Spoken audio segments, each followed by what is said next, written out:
Assalamualaikum warahmatullahi wabarakatuh. Selamat pagi anak-anak. Bagaimana kabarnya hari ini? Semoga kita semua selalu sehat di kala pandemi seperti ini. Bab pertama yang akan kita pelajari adalah gerak benda dan makhluk hidup di lingkungan sekitar.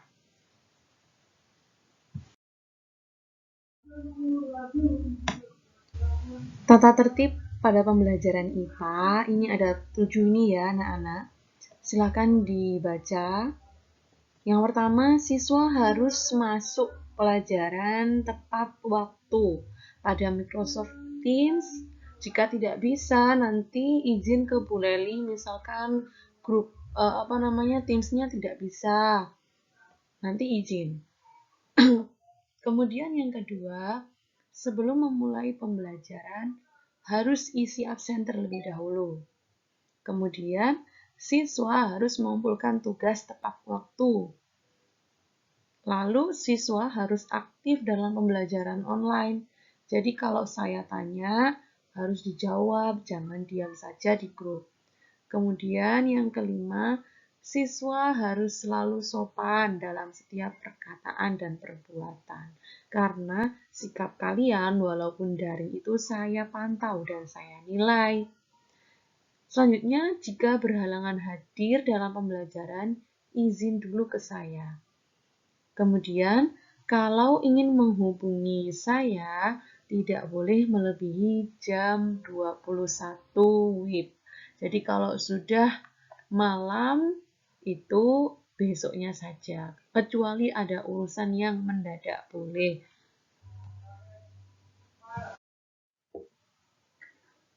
Kompetensi dasar yang akan kita pelajari pada bab 1 ini adalah 3.1, yaitu menganalisis gerak pada makhluk hidup, sistem gerak pada manusia, dan upaya menjaga kesehatan sistem gerak. Kemudian KD 4.1, yaitu menyajikan karya tentang berbagai gangguan pada sistem gerak, serta upaya menjaga kesehatan sistem gerak manusia.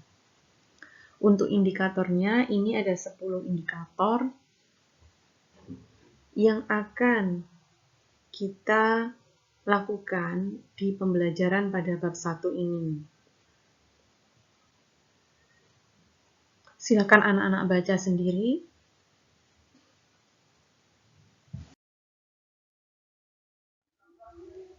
Materi kita hari ini adalah sistem gerak manusia.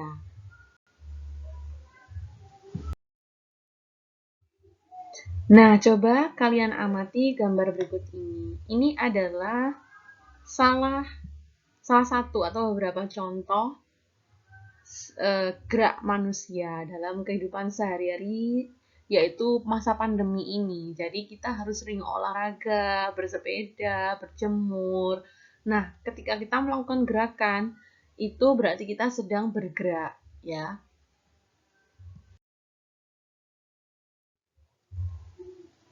Nah, apa yang kalian pikirkan? Ya, jadi gambar-gambar tadi itu hanya beberapa contoh saja. Ada banyak sekali gerak tubuh manusia yang kita lakukan dalam kehidupan sehari-hari. Sudahkah kalian bergerak hari ini? Bagaimana manusia bisa bergerak bebas? Apa yang menggerakkan tubuh manusia? Apa saja organ gerak manusia? Mari kita pelajari tentang sistem gerak manusia. Kalau perlu dicatat, siapkan pensil dan bukunya.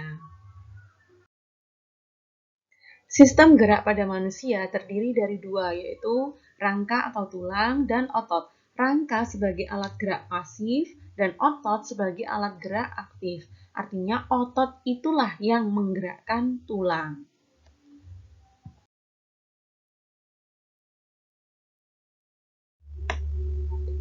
Coba kalian amati gambar tenda dengan tiang tenda.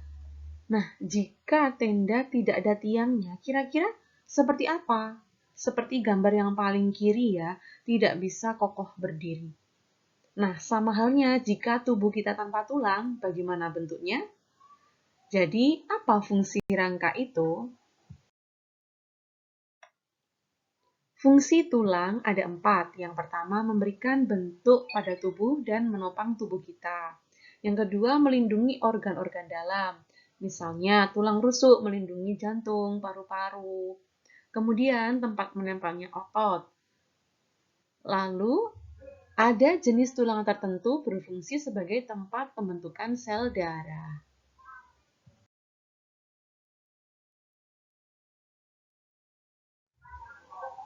Nah, kita bisa amati struktur tulang dari luar ke dalam.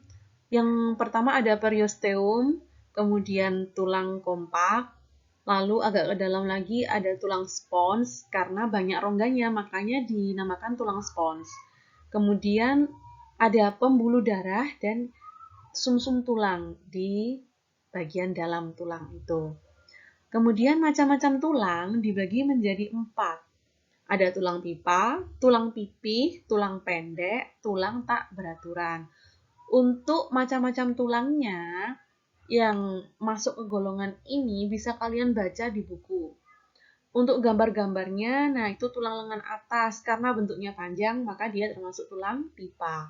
Tulang dada, tulang pipih. Kemudian tulang pendek itu contohnya ruas jari-jari, dan tulang yang tak beraturan bentuknya itu di situ contohnya tulang punggung atau vertebra. Selanjutnya ada osifikasi. Osifikasi itu apa? Pembentukan tulang. Ya, prosesnya namanya osifikasi. Dimulai dari mana?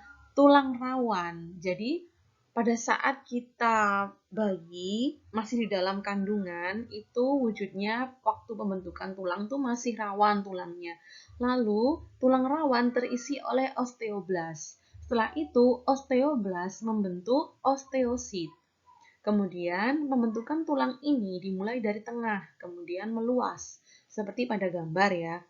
Setelah itu, di antara jaringan tulang ini terdapat pembuluh darah yang membawa kalsium, sehingga tulang lama-kelamaan menjadi keras. Setelah itu, seiring dengan bertambahnya usia, terjadi penggabungan tulang atau namanya fusi. Materi yang kedua adalah sendi.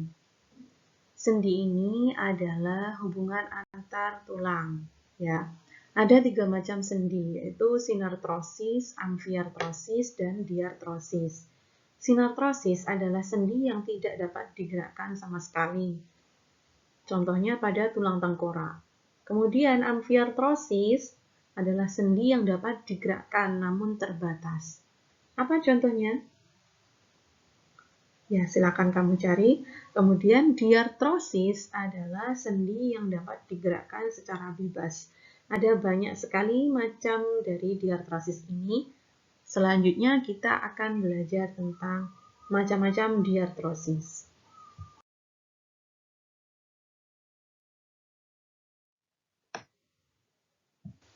Macam-macam sendi yang dapat bergerak bebas ini, yang pertama ada sendi engsel.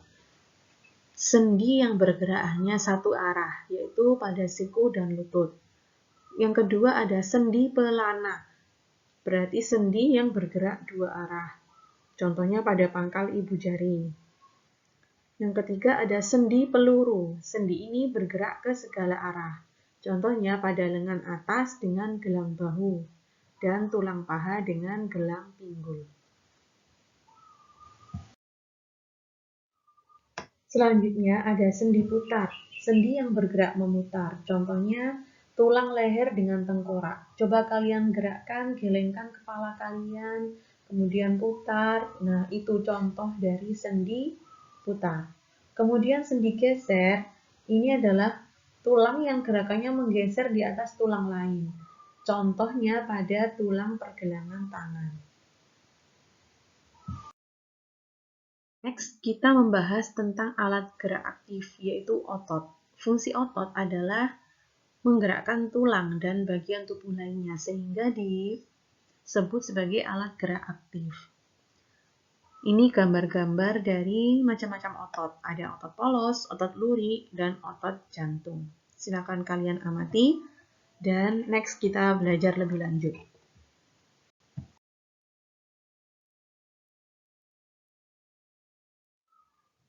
Berikut ini adalah ciri-ciri jenis-jenis otot yang ada di gambar yang sebelumnya tadi ya. Yang pertama ada otot perangka. Otot perangka ini bergerak secara sadar. Setiap sel memiliki banyak inti di tepi, berbentuk bergaris-garis melintang atau luri. Makanya otot perangka ini disebut sebagai otot luri. Letaknya di mana? Yaitu menempel pada tulang. Sehingga ketika kalian menulis, kemudian membawa tas, menggerakkan badan, itu semua yang kalian lakukan dengan secara sadar, maka itu menggunakan otot perangka. Otot yang kedua yaitu otot polos, bergerak secara tak sadar. Setiap sel memiliki satu inti di tengah dan berbentuk runcing di tepi sel. Letaknya di mana? Di dinding lambung, usus, kandung kemih, dan lain-lain. Di organ-organ yang kalian secara tak sadar menggerakkannya. Pernah nggak kalian tuh meminta lambungmu untuk, misalkan kamu mau makan donat, ayo lambung, siap-siap, kamu harus meremas-remas. Pernah nggak kamu begitu? Tidak, maka dari itu otot polos ini termasuk bergerak secara tak sadar. Tidak kalian sadari. Kemudian yang ketiga ada otot jantung. Otot jantung ini bergeraknya secara tak sadar, kemudian memiliki satu inti di tengah, lalu berbentuk lurik bercabang. Bedanya kalau yang otot rangka itu lurik tapi tak bercabang, kalau otot jantung itu lurik bercabang. Letaknya pada jantung.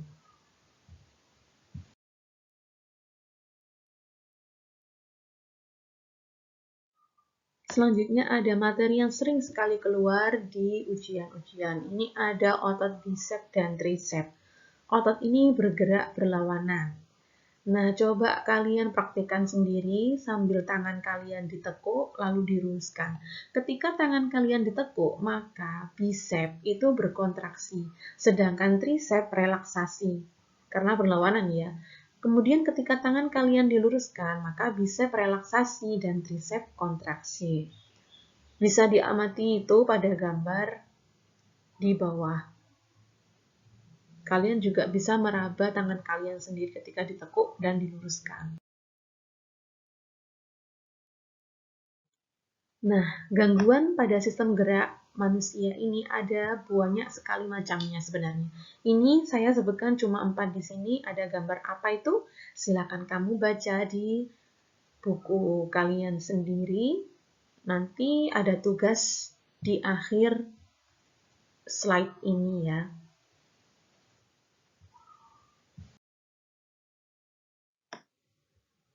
Bagaimana upaya menjaga kesehatan sistem gerak pada manusia? Tuh, nanti coba kalian cari informasi sendiri untuk menjawab tugas di akhir pembelajaran. Selanjutnya, kita akan belajar tentang sistem gerak pada hewan.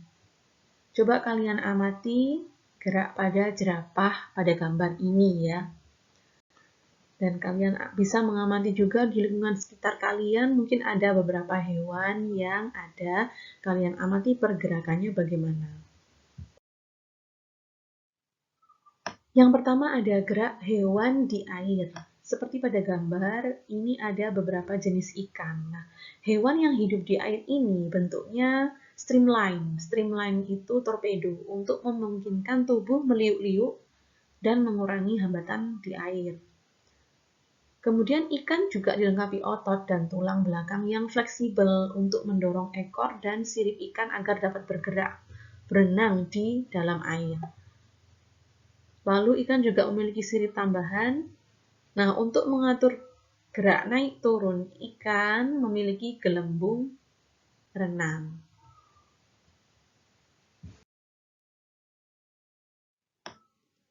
Yang kedua ada gerak hewan di udara. Ini kita ambil contoh burung ya. Burung ketika terbang, ternyata dia itu mempunyai susunan kerangka yang kuat dan ringan serta otot yang kuat. Sayap burung ini berbentuk melengkung seperti pada gambar itu ya. Kalau kalian amati burung di sekitar kalian, bentuk sayapnya itu melengkung sehingga kecepatan udara yang di atas sayap itu lebih cepat daripada di bawah sayap. sehingga menghasilkan gaya angkat ke atas, sehingga burung bisa melayang di udara. Selanjutnya, yang ketiga ada gerak hewan di darat. Ada banyak sekali macam hewan-hewan di darat ya. Kita ambil contoh saja kuda dengan gajah. Tentunya, struktur tulang pada kuda dengan gajah ini berbeda. Nah, karena hewan di darat ini memiliki otot dan tulang yang kuat untuk mengatasi inersia. Inersia itu maksudnya massa dari hewan itu ketika diam dan menyimpan energi bekas. Nah, struktur tulang dan otot dari kuda ini berbeda sehingga kuda mampu bergerak lebih lincah daripada gajah karena dilihat dari sisi beratnya dari gajah ini tentunya lebih berat sehingga dia lebih susah untuk bergerak daripada kuda. Materi selanjutnya adalah sistem gerak pada tumbuhan. Tahukah kamu tumbuhan apa itu yang pada gambar? Iya, benar, tumbuhan putri malu. Dia akan malu atau menutup ketika kena sentuhan dari benda atau manusia. Sistem gerak pada tumbuhan ini dibedakan menjadi 3 macam gerakan. Gerak endonom, gerak higroskopis, dan gerak esionom. Ingat-ingat, gerak endonom, N itu berarti di dalam. Berarti gerak endonom adalah gerak tumbuhan karena rangsangan dalam sel tumbuhan. Contohnya apa? Yaitu kloroplas pada Hydrilla verticilliat yang bergerak di dalam sel tumbuhan. Hydrilla ini salah satu jenis tumbuhan ya anak-anak. Nanti kalian bisa searching di Google bagaimana bentuk dari Hydrilla. Kemudian yang kedua ada gerak higroskopis. Gerak ini terjadi karena perubahan kadar air pada tumbuhan. Higro itu artinya kadar air ya. Contohnya apa? Gerak membukanya buah polong-polongan ketika sudah tua. Kacang polong itu. Nanti bisa mekar sendiri. Kemudian ada kapas itu, tanaman kapas itu kulitnya juga akan mekar ketika pecah ya, ketika sudah tua. Kemudian gerak esionom yaitu gerak yang disebabkan oleh rangsangan dari luar. Ada banyak macamnya dari gerak esionom ini ya. Kita lanjut ke materi selanjutnya. Nah, ternyata gerak esionom ini dibagi lagi menjadi 3. Ada gerak tropisme, gerak taksis, dan gerak nasti. Yang pertama ini ada gerak tropisme. Diingat-ingat, kalau gerak tropisme itu dipengaruhi oleh arah datangnya rangsangan dari luar. Kemudian gerak tropisme ini dibagi lagi menjadi 5. Ada fototropisme, geotropisme, hidrotropisme, tikmotropisme, dan kemotropisme. Foto artinya cahaya, berarti dia dipengaruhi oleh arah datangnya cahaya. Kemudian geo artinya adalah bumi, maka dia dipengaruhi oleh arah pusat bumi. Hidro artinya air, maka dia dipengaruhi oleh arah datangnya air. Kemudian tikmo artinya sentuhan, jadi dia gerakannya dipengaruhi oleh arah sentuhan. Kemudian ada kemotropisme ini, kemo artinya zat kimia, maka dia dipengaruhi oleh arah zat kimia itu datang. Selanjutnya ada gerak taksis. Gerak taksis ini gerak pindah tempat seluruh bagian tumbuhan yang arahnya dipengaruhi oleh sumber rangsangan. Ada 2 macam, fototaksis dan kemotaksis. Foto itu artinya cahaya, kemo artinya kimia. Maka fototaksis adalah dipengaruhi oleh rangsangan cahaya, sedangkan kemotaksis dipengaruhi oleh rangsangan kimia. Contohnya yang fototaksis ini, Euglena viridis, akan bergerak mendekati sumber cahaya. Euglena itu tumbuhan bersel satu ya, bisa kalian makhluk hidup bersel satu. Nanti bisa kalian searching di Google. Terus kemudian ada contoh gerakan spermatozoa tumbuhan paku atau lumut untuk menemukan ovum atau sel telur dari tumbuhan paku betina.